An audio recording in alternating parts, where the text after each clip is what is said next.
I would like to take a couple of minutes to say a few words about Xomnia. We are an AI consulting company.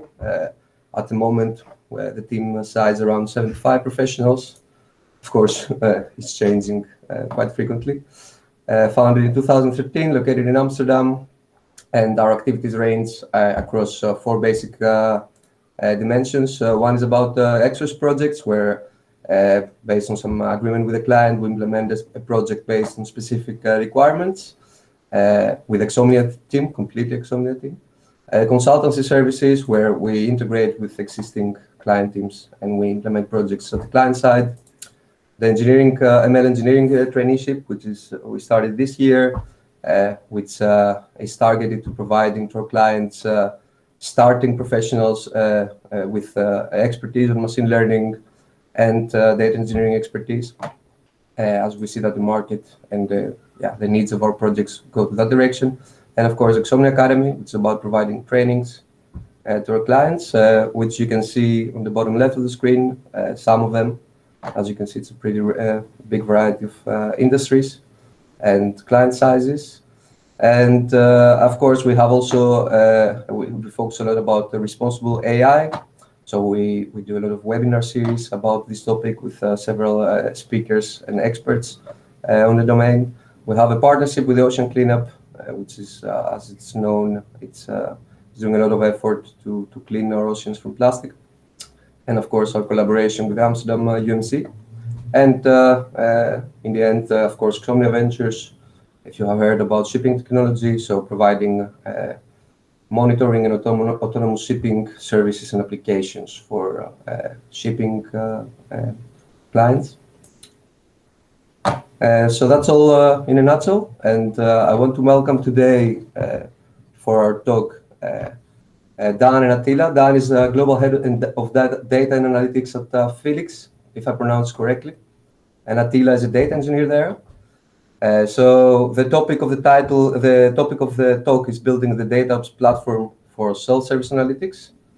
So I'm really looking forward to the talk. I want to welcome our speakers. Thanks a lot, guys, for being here with us and doing the effort to prepare for this meetup. The floor is yours. All right, thanks, Voivos. Maybe I can take over the screen and share mine. Yes, I'm stopping presenting. Great.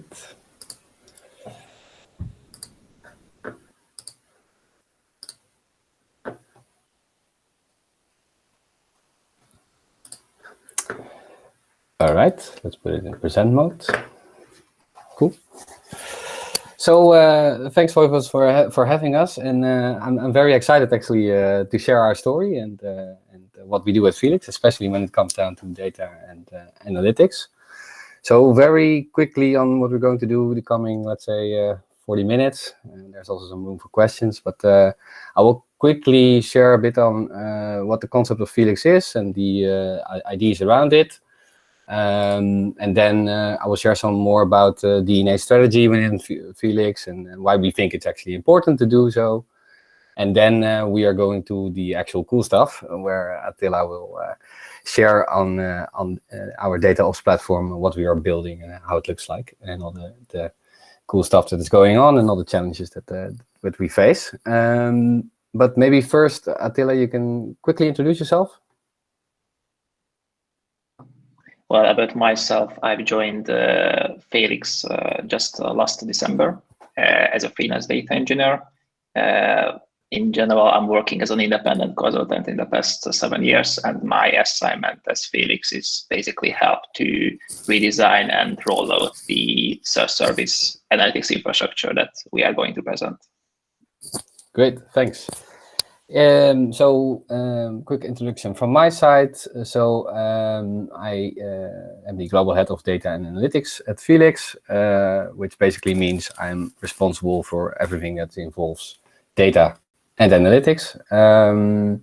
That's the entire spectrum of indeed building data platforms, but also doing descriptive diagnostic analytics, but also the more advanced stuff when it comes down to machine learning models and all that kind of things. Background in Econometrics, studied at the University of Amsterdam, and then I joined PwC as a data analytics consultant. Worked there for 8 years. Did a lot of different projects, but always with a data analytics angle in it. Worked for banks, large commercial companies, and finally more focused on mobility. And then about a year ago, I joined Felyx, was number 2 of the team. And since then, we grew rapidly and building up a very nice and intelligent group of people, which we all will present some things about during this talk. So maybe it's good to quickly share about what is Felyx about. Hopefully all of you already are aware of what we're doing and what we offer, but very brief introduction. So we offer shared electric scooters that aim to provide the easiest, fastest, and most enjoyable way to get around town. Well, if you've never used it, it's very easy. You just register, load up your driver license, and you are good to go. Select and locate a moped or scooter that you want to rent out, and you can drive around and enjoy the ride, so to say. We are currently operating in 9 cities. It's in the Netherlands and in Belgium. We have already driven, well, the vehicles have already driven more than 15 million kilometers around. So that's, I don't know, more than 400 times around the Earth, which is quite a nice achievement. We have very exciting expansion plans going abroad again, besides Belgium, but also going to Germany and launch some new cities there for this summer. So that's quite cool. And of course, with this aggressive expansion plan, we also need a lot more people to make sure that our customers are happy. So we are expanding quite rapidly with more skilled and entrepreneurial and hands-on people that are really passionate about urban mobility and sustainability. So that's pretty cool. So maybe quickly, what problem do we solve as a company? So you probably are aware, but their large cities face quite some mobility challenges, so to say, when it comes down to pollution and congestion and also overcrowdedness. So we think with Felyx we have a solution to that. And by having these shared electric mopeds that you can rent out for a fixed price per minute, and that you can rent via an intuitive app, basically. And therefore it's a very convenient way to ride around town. So you can easily bypass traffic. You can park anywhere. You don't have to think about charging because we do it for you. And in the meantime, it's very environmental friendly, of course, because it's an electric moped. So it also prevents pollution and it reduces congestion. And besides that, it also improves road safety. So we are very proud of the product we have. So an important part of this product and also the growth strategy to sort of conquer the Europe is actually to become a truly tech-enabled company, basically. And that should ensure us for a long-lasting competitive advantage also towards other competitors, and we can do that through economies of scale, basically. And that is also where data analytics comes in, basically, because it is really a way of scaling your business, and it can really help out optimize a lot of things in our business model. So maybe good to go to why then indeed data analytics within Felyx. The main reason is, of course, we have a lot of data in place, and that is because of the setup of our business model, but also because of our product, actually. What type of data, what type of sources do we have, actually? Of course, we have the app. That's a lot of data that we can leverage and use. So, of course, usage of the app by our customers, We can see promotions that we give via the app, but also some general customer info that is getting in, of course. We have the vehicles. These are just very nice IoT devices that produce a lot of information as well. You can think of damages, but also the batteries inside show us a lot of information. Of course, about geo information on where they are located, etc. So the API of the vehicle produces a lot of information that we can leverage, basically. Then, of course, we have also our operational team that also produces data. So we have the CS team, of course, that handles customer service tickets on a daily basis via calls, but also email and chat, which is also a source of information. We have the operations team that are on the ground and basically do maintenance of all these vehicles, and it is also a source for us that we can use to apply data analytics, basically, or analytics. And lastly, we have also some external sources like weather, which is a very important one for our business. So we take it into account as well. Of course, we have also some information about the mobility market. So with all this data, there's of course a lot of potential that we can really leverage to basically increase operational efficiencies and unlock customer value. And that's why we are really focusing on data analytics within Felyx. So what does that mean? Well, you can think of automated reactivation campaigns that are triggered based on CLV, customer lifetime value. So you can develop machine learning models for that to predict whether a customer is going to churn. You can build recommendation engines for the battery swap operation, but also just in general for the operational to improve operational efficiency. We optimize the service areas, of course, where we look at ride behavior, etc. And we can also model market dynamics, which we can use to decide on technical decisions, basically. So you can think of marketing tactics or operational efficiencies, that kind of thing. So having said that, I think this is an important picture. You probably have seen it before. It's not something that I've made up, that I found out or made up. It's the Gartner Analytics Continuum, but I think it's a very important one because it describes basically the things that we are working on as a data analytics team, and it's also a building block setup. So if you want to do the real cool stuff like the prescriptive analytics and the predictive analytics, I think it's also very important that you do your diagnostic analytics properly, your descriptive analytics properly. So what does that mean?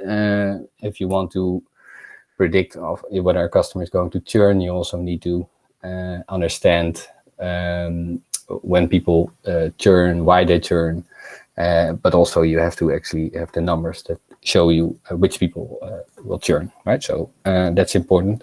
But to do all this, it's of course very important that you have also people that actually make decisions and act on it. And that's also an important part. And the better you do the analytics, the less human input you need and the more automation you get in. And of course, this is not all possible without data and a proper data infrastructure. And that is actually what we're going to talk about today, because I think it's a very important element of doing proper analytics and really adding value to a business. So having said that, maybe good to quickly share on the team now. So as I mentioned before, we started with I was the second guy in the data analytics team, and now we are with and much more. We have data engineers in the team, data analysts and data scientists, and we also have interns that focus on a specific topic. And these people are actually responsible for everything that we are going to show you. So I would say, Attila, the floor is yours. Yeah, thank you, Dan. Let me share my screen and start presenting. Yeah.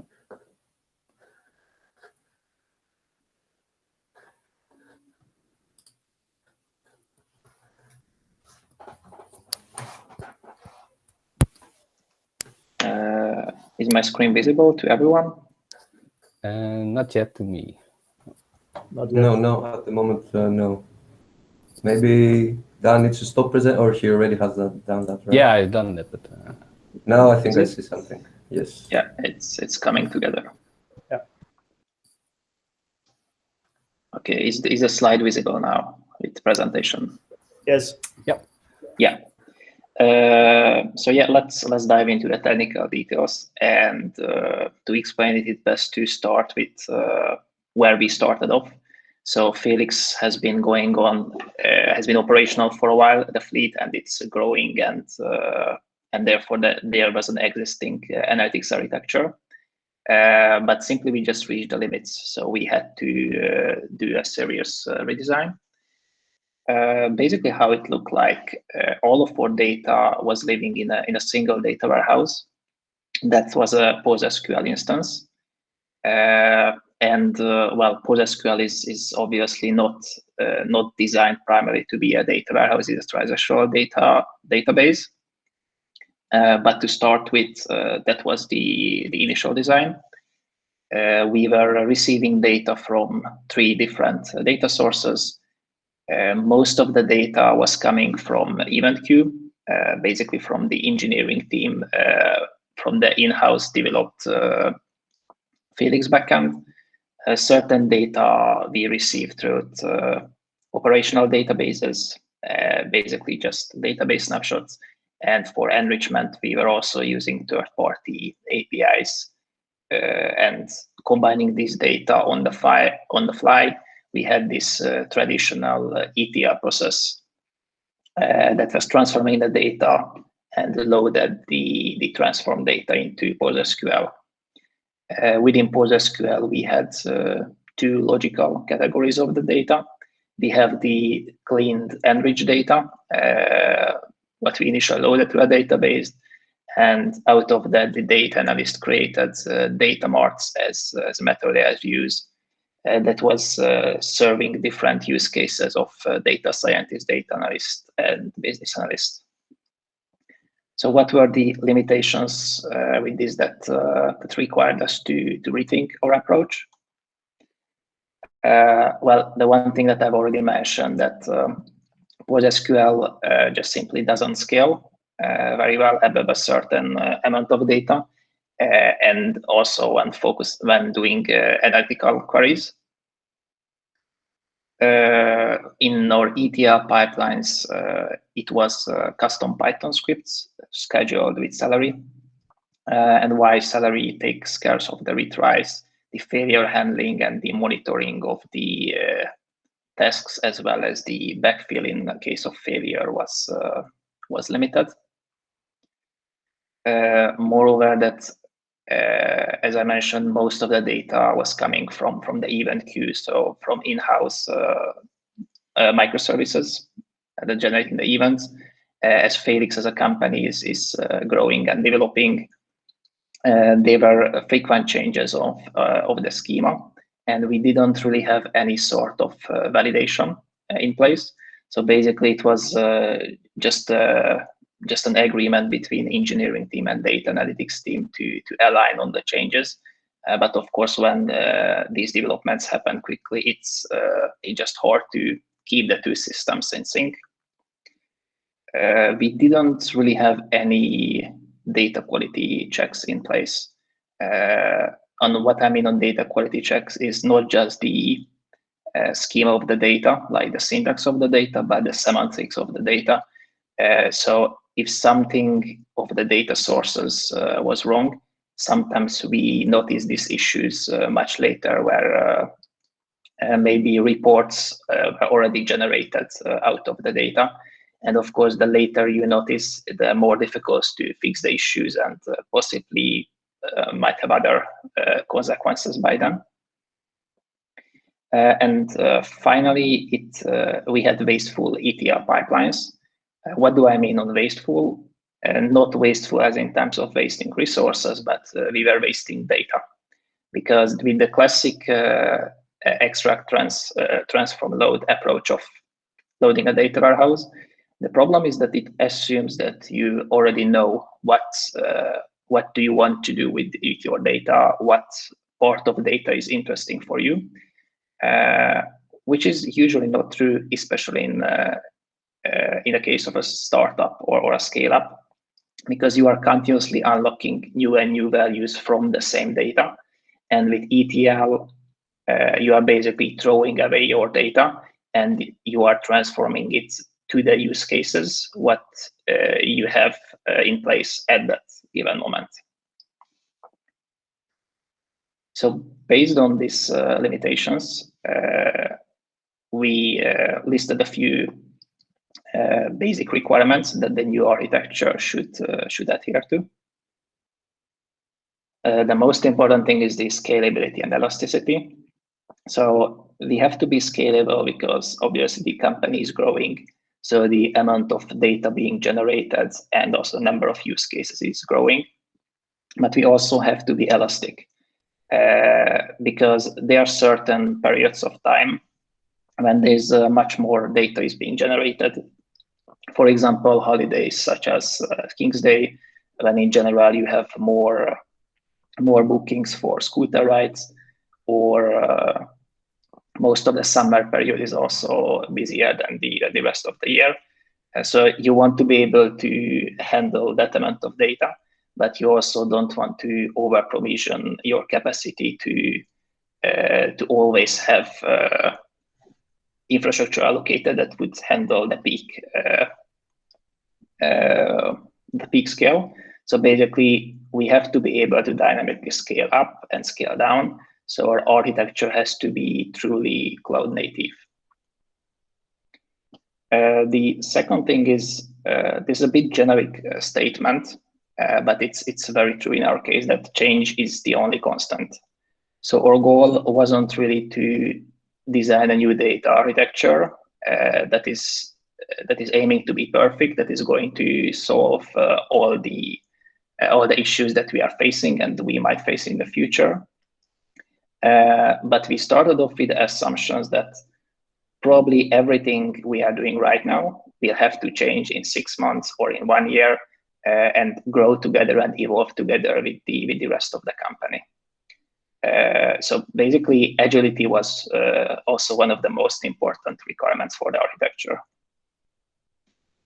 As I mentioned in the previous slide, we had this opinionated ETL pipelines that was losing data.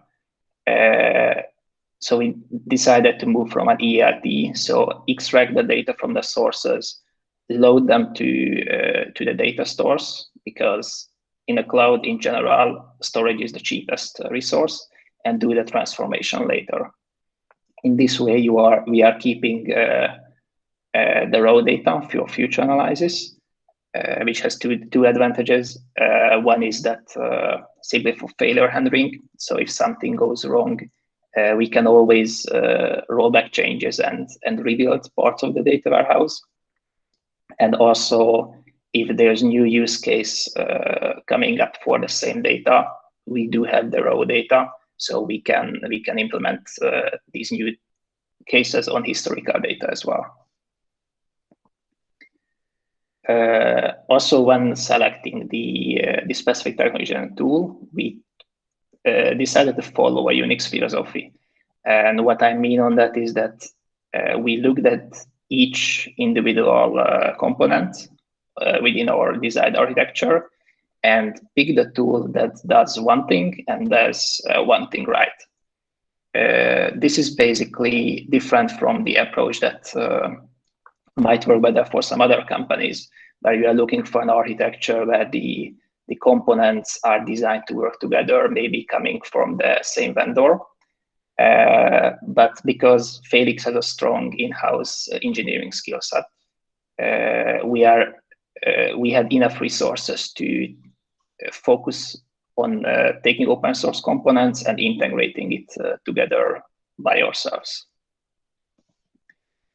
And finally, the last point is also related to scalability, but not the scalability of the architecture, but the scalability of Felyx as an organization.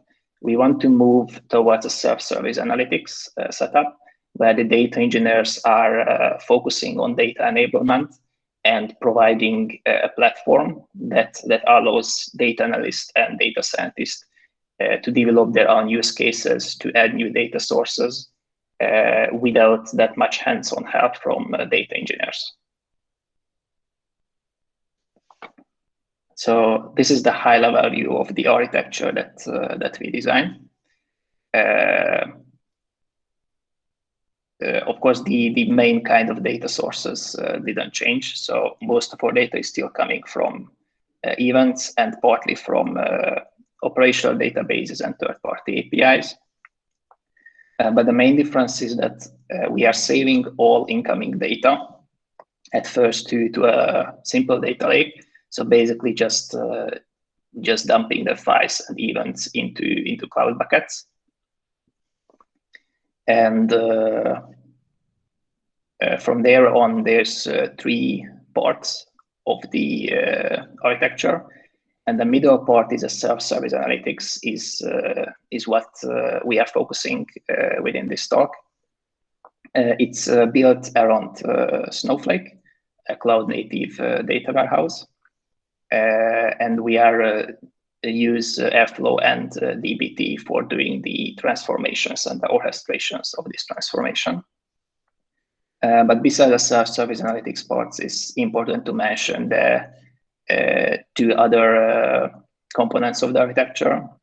One is for real-time analytics, where we are directly consuming events from the queue and helping with predictive analytics and making decisions on it real time.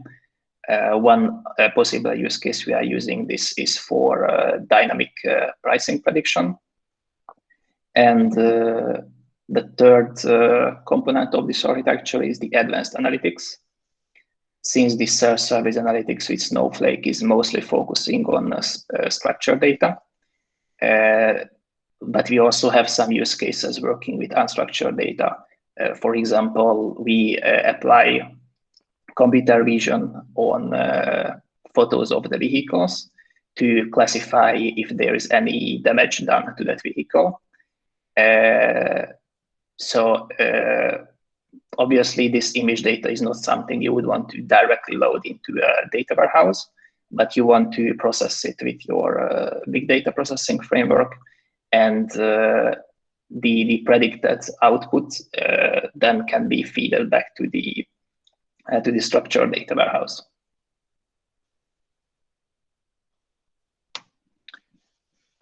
So starting from bottom to top, let's start with the ingestion part.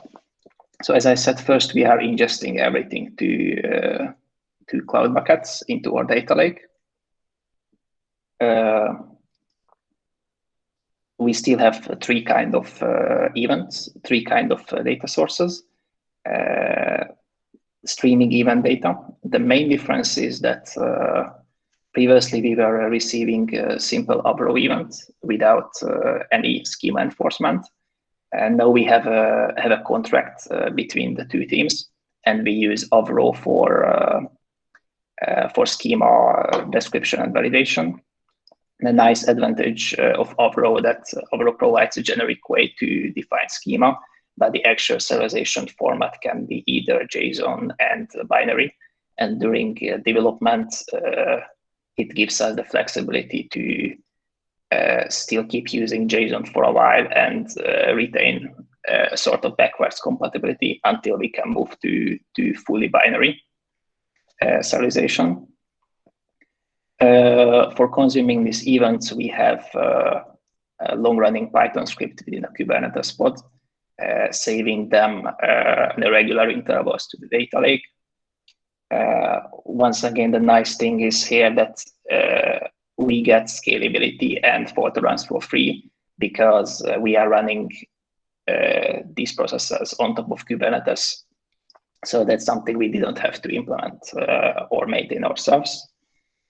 And for the other two categories of data, for the database snapshots and the third-party APIs, we have task with Airflow being scheduled at regular intervals.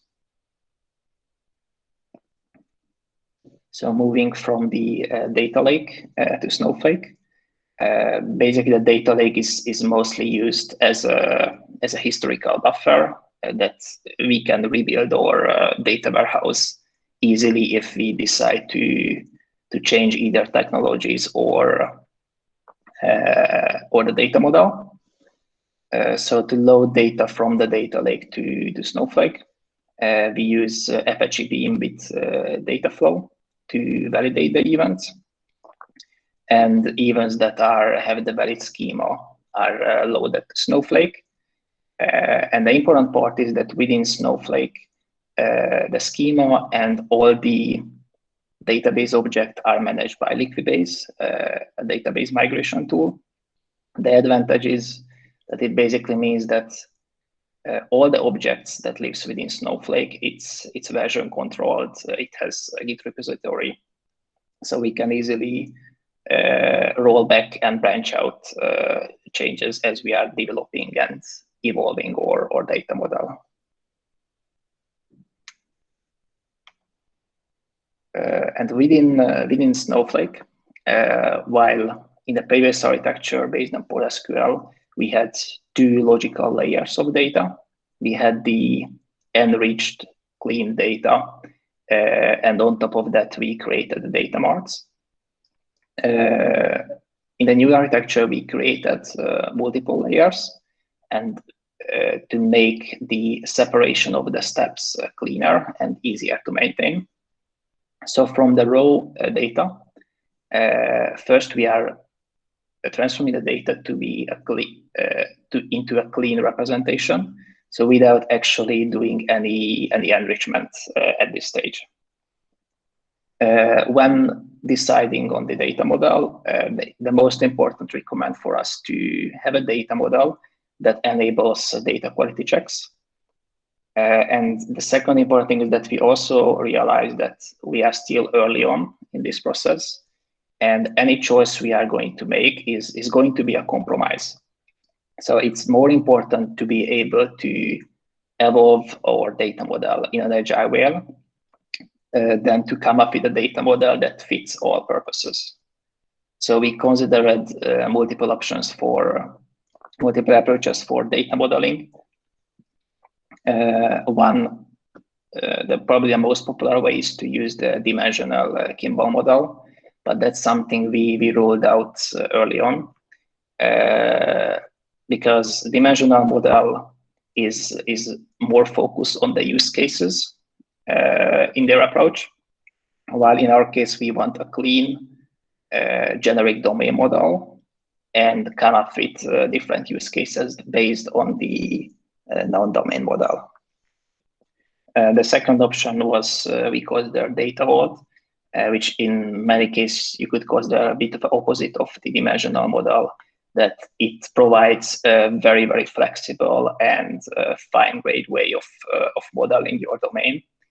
But on the other hand, we also consider this a little bit overkill, that you are breaking down your domain too much.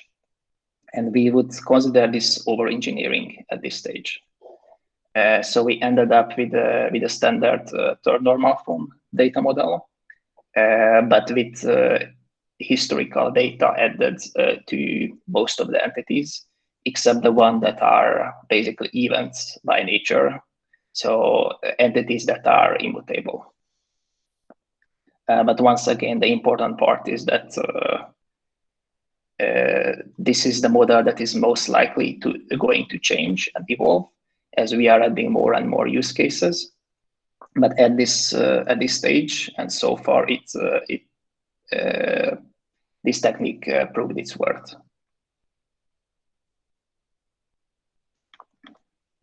And about the data processing part. So as I mentioned earlier, that most of the processing is happening inside the data warehouse, which we use Snowflake for. And the nice thing about Snowflake is, since it's cloud native, there is a separation of storage and compute. So for the same data warehouse, you can have multiple. For the same physical data warehouse, you can have multiple virtual data warehouses, basically different isolated compute clusters processing the same data. And since Snowflake is a data warehouse, it means that most of the processing is just happening with standard SQL queries instead of writing custom Python code.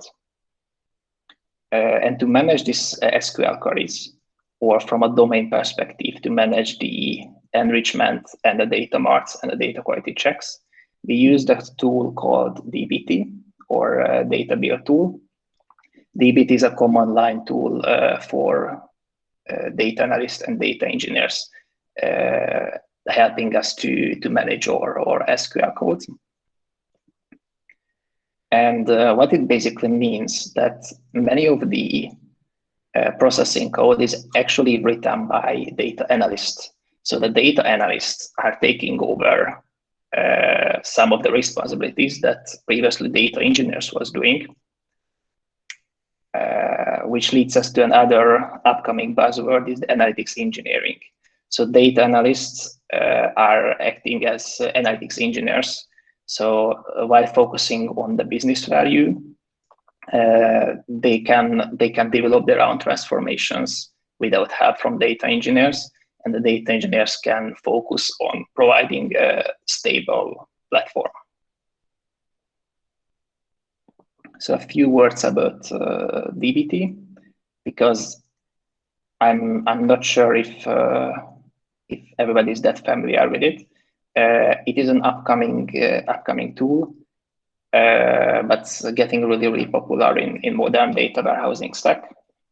I would say that DBT implemented and puts together a lot of best practices that probably many people have done in an ad hoc or custom way. For example, using and scheduling SQL queries and checking the results for data quality checks, or doing templating to generate the queries in a dynamic manner. So this is an example of one of the models that's being managed by DBT.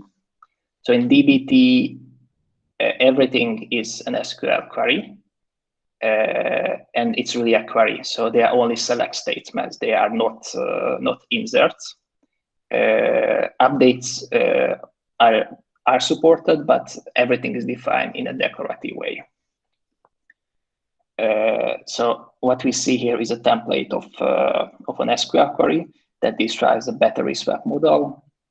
What does battery swap means is, well, Felyx is running a fleet of electric vehicles. Of course, they run with batteries that needs to be recharged.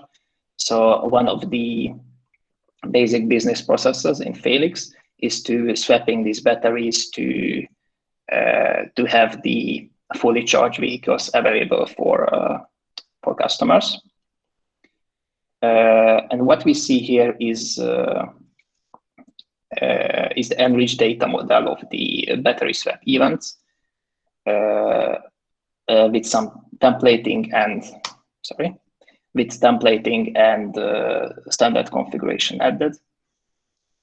So as I showed it earlier, we have multiple layers within the data warehouse, which are represented by different schemas. So this model belongs to the enriched schema. For lookup, we can add custom text. So we say that this model belongs to the battery domain. Because everything is a select statement, we need to tell the tool that how to actually materialize this statement. So it could become a view, a materialized view, or just a table that's incrementally updated. This is the case here. And for incremental updates, we also have to tell the compiler that what should be the unique key. And we are not referencing directly any table. Why is that? Because DBT is about focusing on the domain, focusing on your model, so that you are referencing sources or models, and the model and the source could be a table, but could be a materialized view, and they are also can be changed dynamically on when compiling this template. And this is also an example of a templating. It's basically a Jinja template. What are we doing here is if we are doing an incremental update of this model, which means a new batch of events are coming in, then this is incremental statement is going to evaluate through. So therefore, this part of the SQL query will also be rendered. If there is no, the incremental mode is not enabled. So basically we are doing a full model refresh, which means that in practice that the corresponding table for the model is dropped and recreated. Then this part of the template is not being rendered. And this is another example of another DBT model is also on the battery domain, where we do some sort of enrichment. So we take the battery, join them with the battery swap table model, to be specific, and calculate the cycle counts. So basically, following for each battery, how many times have they been used, how many times have they been recharged, because obviously that's the main predictor of the life cycle of the remaining lifetime for a battery. So how will it look like in practice? The nice thing about DBT, well, as the name implies, it is a build tool. So besides compiling and executing the templated SQL statements, it also runs tests and generates documentation. And this is an example of a part of documentation generated by DBT. That's the data lineage graph. It basically shows how your models relate to each other. So how data from one model is being used to populate another model. So in this case, we took the battery swap events with the combining them with the battery entities and created the enriched battery model, which the enrichment itself was calculating the cycle counts. And based on this enriched model, we create a data mart for the batteries, and this data mart will be used to feed the dashboards that's used by the business users. So that was the data processing part. And for the end users, so how things are actually coming together. So the business users, the analytics translators, are using Metabase to execute ad hoc SQL queries and basically doing exploratory data analysis, descriptive and diagnostic analytics. The analytics engineers, like the former data analyst, they are focusing on developing SQL transformations and exposing them to end users with AirShiny or dashboards. So it also belongs to the category and descriptive and diagnostic analytics. And finally, the data scientists can use this architecture for predictive prescriptive analytics. The main added value for them that adding, if they add their additional data sources feeding through this architecture, they are getting the fault tolerance and data quality check for free, and they can build their ML models on top of it and have an assurance that their data is clean and constantly monitored.